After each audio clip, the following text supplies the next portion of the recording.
Hi, I'm Carol Kelly, AVLI team member, and I am here to show you how to set up a quiz on Moodle. As always, whenever you're adding anything to your class, once you have your class open, you want to go up to the gear, and from the drop down, you'll pick Turn Editing On, and that will allow you to edit your course and add items as you wish. So I'm going to do that, and then we'll be back and we'll walk through adding a quiz.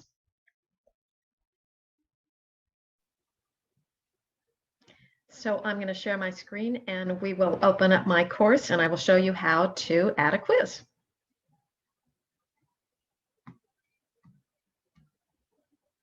Okay, here we are in the course, and I'm going to have to, of course, turn on my editing first. So I will turn my editor on. And here is my class. And now, of course, I've got my editor on, so you see a lot more than certainly what your students will see, and you'll see more than you will see when you have your editor off. And I'm going to add something way at the bottom of my course because it's not actually going to be used for my course. So this is just a unit. I'm going to open it up.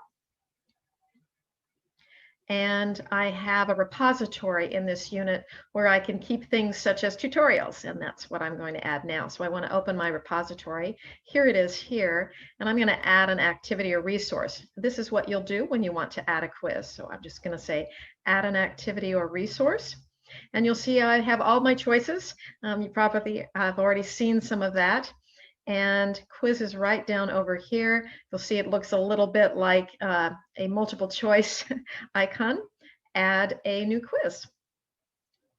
And what opens up is an opportunity to fill in anything that you want on the quiz for your students to be engaged with, and any way you want the quiz to be formatted. This is your opportunity here to do that. So you want to expand all so that you have all of the opportunities for adjustments that you need. And then you're going to have to give your quiz a name, and you can give it a description. And if you wish, you can have the description displayed on your course page. Generally speaking, I don't do that, but I leave that up to you. That is certainly at your discretion. You have an opportunity to open the quiz at a specific time and close the quiz at a specific time. And this is really handy, especially if you have your students set up so that some quizzes are weighted more than others. If it's a very large quiz, obviously you want to have the consideration there in terms of when the quiz will open and close, and you can adjust it according to hours, etc. You also get to decide how long students will be taking the quiz, so that if I click enable here, for example, I can tell the system that I want my quiz to be 50 minutes long, and that's how long it will be. Do be aware in terms of the enabling of dates in particular that everything is geared towards Central Time Zone. So you want to make sure that you note that as you're setting up your quiz so that your students and you don't become confused about that. There's a grace period when open attempts can be submitted. I'm not going to go through everything, but I will show you this.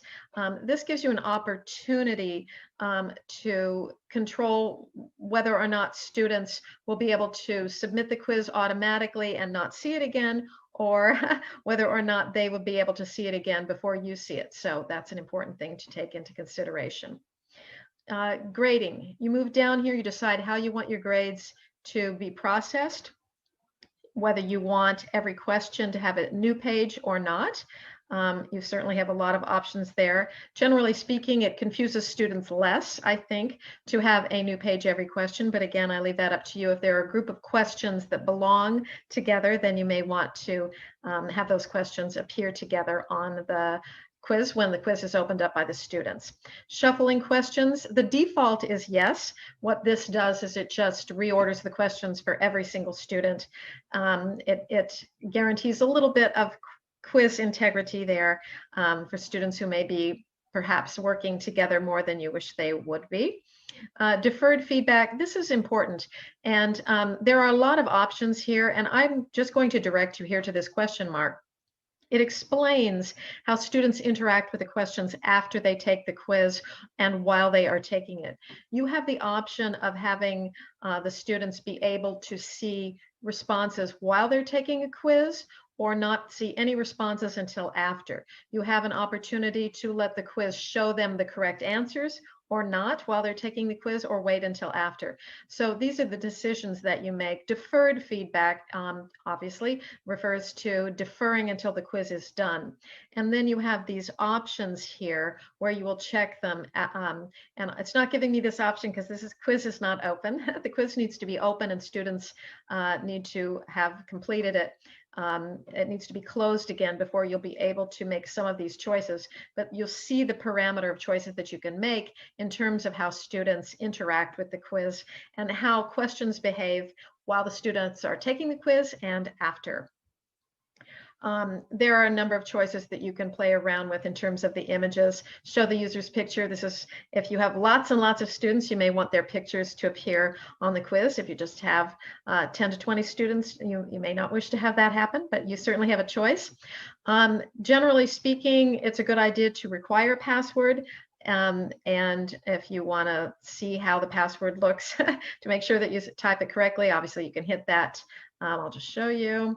Let's see, password. I probably didn't spell it correctly, but let's just see. If I click that, sure enough, now I've got a password, and you can tell your students, you can share it in any way you like. You can share it in a label or on the front of the quiz, and students will be able to enter their password so that only the students who are in the course can enter their password and complete the test. You can also alter the password if you have different groups, for example, if you've set up groups, and that's an effective way, again, to ensure a modicum level of test integrity. Here's where you can put general feedback. You can provide grade boundary information for students. The availability right now, it says it's going to be hidden, and I'm going to leave it like that because I don't want my students to think that I've created a quiz that's actually not going to happen. But obviously your two choices are to make available but not shown on course page, or hide from students indefinitely. I'm not making either one of those an option right now. I have groups set up in my course, but I don't generally use them for quizzes. But you will see that you can separate your groups. Groups is another option. You set that up in course settings. And let's say you have groups A and B and you want them to have separate quizzes or different quizzes. Then you have the option to have groups be a part of a specialized segment in taking a particular quiz. You can have the due date here. Both the due date and the parameters that you set above in terms of opening the quiz will appear on the right-hand sidebar of your course if you have set up a calendar. So it's really handy for students to be able to track when the quiz is happening if you enable this and you create a date for that. So I will just check that, and then that should appear, at least on my calendar, although it's hidden, so students won't be able to see it in any case, my students. And then when you're all done, of course, you want to save. In this case, I'm going to save and display because it's a brand new quiz. If I saved and returned, it would take me back to my course homepage. If I save and display, that's when I'm able to start editing the quiz. So let's take a look at that. Here it shows that no questions have been added yet. It's an important thing for you to notice if you just set a quiz, or if you maybe want to know where your quizzes are located in the course of your schedule, your term, and you're not quite ready to set the quiz yet with questions. This will remind you that you haven't done that. I'm going to go ahead and have edit quiz, and I will show you how to add some questions and how to incorporate those into your quiz. I probably should have said you can edit a quiz at any time. As I mentioned, it will say no questions have been added. If you want to go back in and edit the quiz after it's all done, obviously you have the opportunity to do that all the time. And you will see on the right-hand sidebar of your course an opportunity that says edit quiz, and you can edit it at any time. But since this is a brand new quiz, I'm here on this page, and I am going to add either a question from a question bank. You can set up a question bank. You can pull questions from other resources and fill them into your question bank, and then that will open for you to add. But I think it's more effective for us right now to add just a new question, and it will give us the option of what kind of question would you like to add. These are pretty self-explanatory when you add them. And so true, false is really clear. It's either true or it's false. You can add an essay question. short answers where they match exact wording and you have several different choices. It doesn't include capitalization, fortunately, but it does pay attention to spelling. So you want to be careful when you add short answers. Let me just show you quickly, for example, how to add a multiple choice so you get an idea of how the system works. And then I invite you to experiment on your own because as you see, there are quite a lot of options.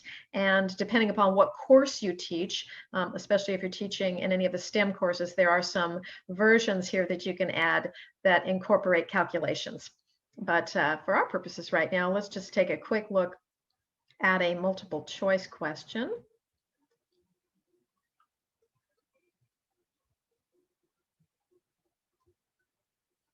And add that.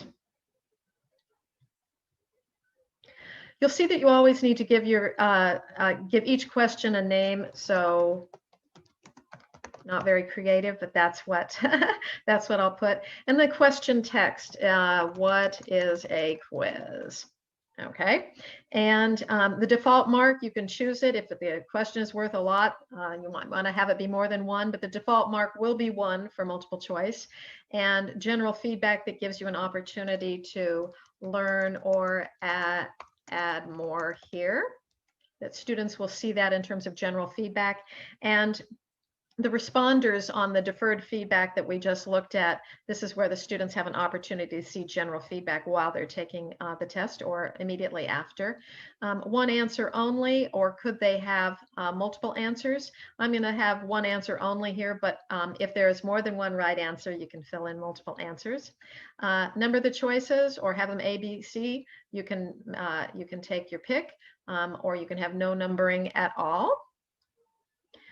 Show standard instructions, yes or no. If there are specialized instructions, then you might want to add those here. And again, you can always go to your question mark and it will provide you with detailed information. If you're not quite sure what any of the functions do, that handy question mark is always available to you. And let's see, what did I ask? I asked, what is a quiz? So now I'm going to fill in answers.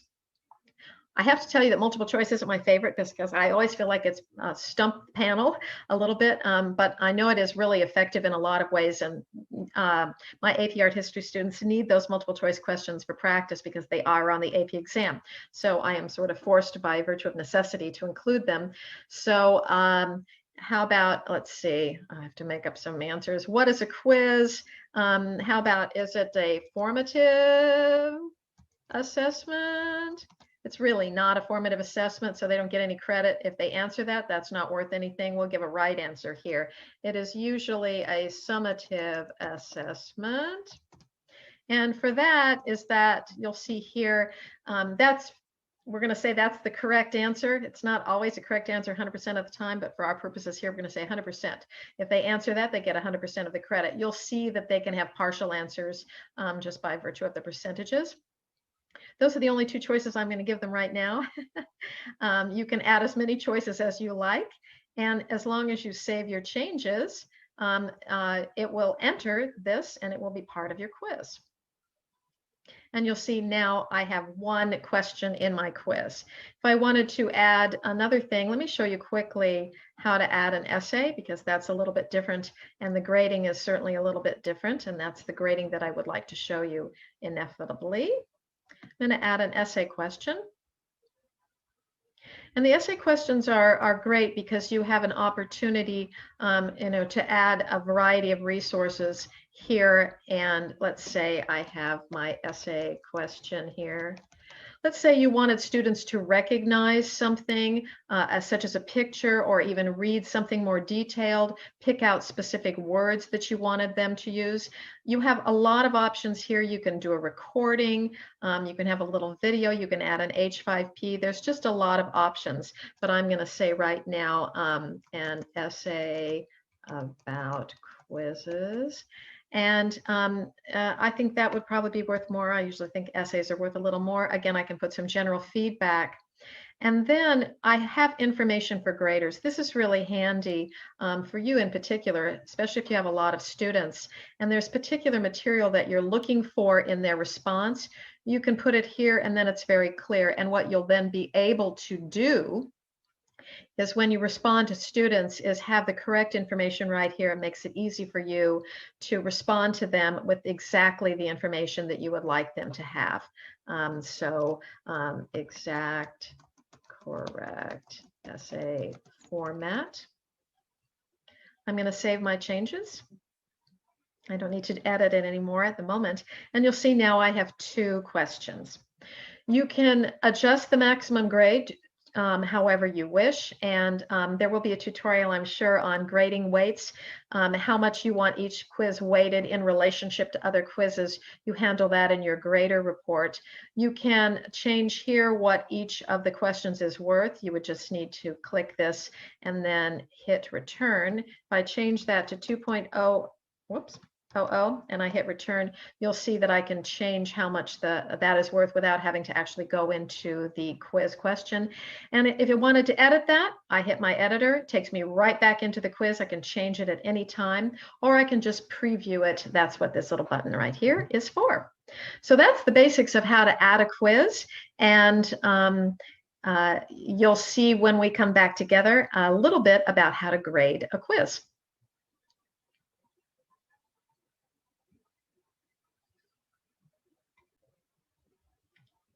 Okay, so now that we've set up a quiz, let me show you a little bit about how to go back into the quiz once students have taken it, and how to get started with the grading process. So I'm going to share my screen again. And this is just, this is again my course, and I know my students have already taken this quiz, but here's what you'll see. You'll see the familiar icon that looks a little bit like a multiple choice. You will just open the quiz once students have taken it to grade it. And you will see how many of your students have completed the quiz. Here, you can always check for that. And you'll also be able to see how many you've graded. I happen to have already graded this quiz. But if I hadn't graded it, it would say 11 not graded. You'll see that there are 11 attempts. Again, it just tells you how many times, how many students have attempted to take the quiz. And if you click on the number of attempts, it will take you to the completed page where you can see that the list of students who have taken the quiz. And I don't want to reveal any of their grades, but if you glance over here, if this had not been graded, it would say not graded yet. And you would just click on that. It would take you straight to the grading page where you can grade your students' quizzes. The one other thing that I would like to mention is that in terms of multiple choice, the system will grade that for you. And in terms of grading essays, obviously you need to grade those on your own. And it's very easy to do. There's a grading platform, and I will show you that when we come back together in a PowerPoint in just a moment. So let's just look really quickly at the grading process. We showed you looking into the grading system. You see the little icon there that looks like a multiple choice. Then you open this up, and what you would see on the upper right-hand side of your screen is this. This is quiz navigation for grading purposes. And this quiz has already been graded. The student did very well. Green means they got the answer correct. Red would mean they got it entirely wrong. And then orange means they got the partial points for that question. And if this were filled with essays, actually it was, the ungraded essay appears as gray here, where this green field is. And that's how you know. You would click on it and it would take you directly to that question, and then you can grade it. And once it's graded, you save that grade, and you will see the system refresh, and then you will see that question is graded along with all the others. And you can ask to be seeing one page at a time. And when you're finished, you finish the review, you click Finish Review, and that student's grades will be processed, and the responses that you've put for those students will be sent ahead to those students. So if you have any questions, I know there's no way to cover absolutely everything, but we are always here and available to help. Please let us know. And in the meantime, good luck with everything and happy quiz writing. Thanks.